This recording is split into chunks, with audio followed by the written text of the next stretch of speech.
Bonjour, bienvenue à toutes et à tous sur Cocotte TV. Aujourd'hui, nouvelle vidéo de présentation. On vous parle carte mère avec la toute nouvelle B550 Riptide de chez ASRock. Une carte mère qui intègre la gamme Phantom Gaming, mais qui se veut plus accessible puisqu'on sera sous les 150 € pour cette carte mère. Bien sûr, comme toujours, on vous en propose de faire le tour complet. C'est tout de suite, c'est maintenant, c'est sur Cocotte TV.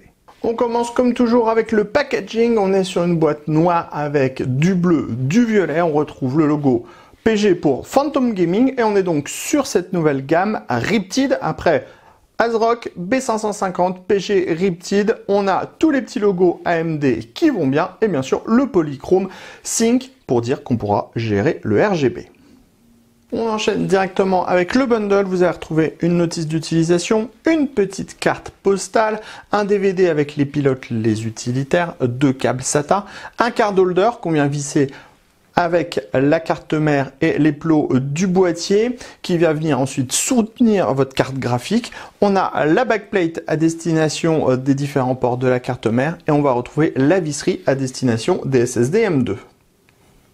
On s'intéresse maintenant plus en détail à cette carte mère B550 PG Riptide. Alors sachez qu'on est sur un socket AM4 avec une compatibilité avec les processeurs Ryzen 3000, Ryzen 5000 et on a un chipset B550 qui va permettre la gestion du PCI Express 4.0 via le processeur pour un SSD M2 et pour une carte graphique. Au niveau du style, on est sur du très sobre et assez dépouillé pour cette série Riptide.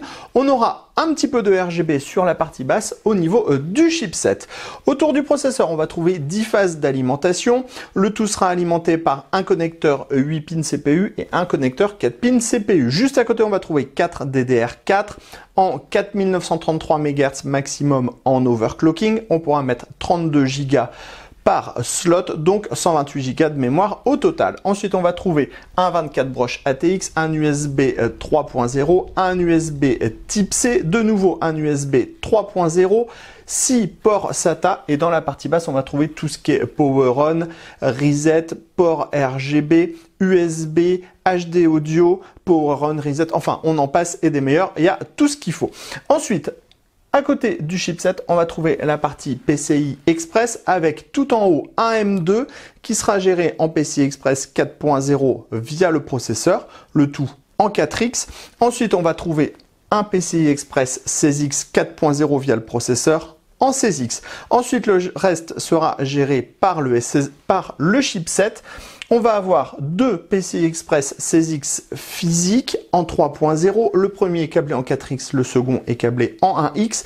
On retrouve également un petit PCI Express 1X et on va avoir un M2 donc en ultra, ça veut dire qu'il sera géré en PCI Express 3.0 mais avec du 4X. Enfin, à gauche, on a tout ce qui est partie audio qui va être séparé du reste de la carte mère. On voit bien le petit trait de séparation qui part comme ça sur le PCB. Et au niveau du chipset, on est sur du Realtek ALC 897.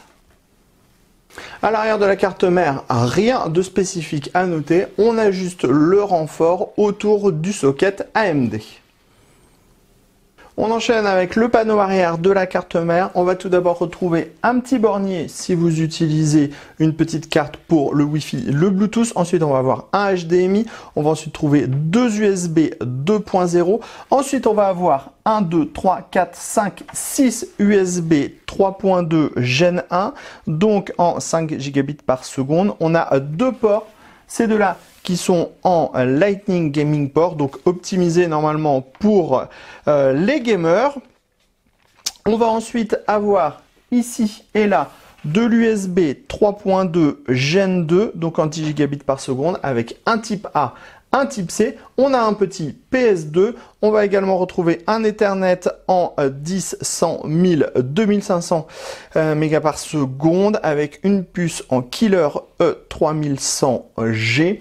Enfin, on a la partie audio en 7.1 avec une puce, on l'a déjà dit, Realtek ALC 897. On aura donc les prises audio classiques et on aura aussi une sortie optique. On en termine de ce tour complet de cette carte mère B550PG Riptide par ASRock avec la carte mère allumée. Alors on est dans la discrétion la plus totale. On a certes du RGB mais à un seul endroit, juste ici au niveau du chipset où on a le logo Phantom Gaming. Pas d'autres zones RGB sur cette carte mère, donc vous pourrez soit mettre une couleur hyper discrète ou alors activer le mode tout arc-en-ciel comme on a fait sur notre modèle. Ensuite, vous l'avez vu, on est plutôt sur une carte mère qui se veut entrée de gamme. Au niveau du tarif, on sera aux alentours de 150 € pour ce modèle. Allez, sur ce, on se donne rendez-vous très prochainement sur Cocottland.com pour toutes nos news, tous nos articles à propos du matériel informatique. On se donne également rendez-vous sur Cocotte TV pour toutes nos prochaines vidéos. On vous dit à très bientôt.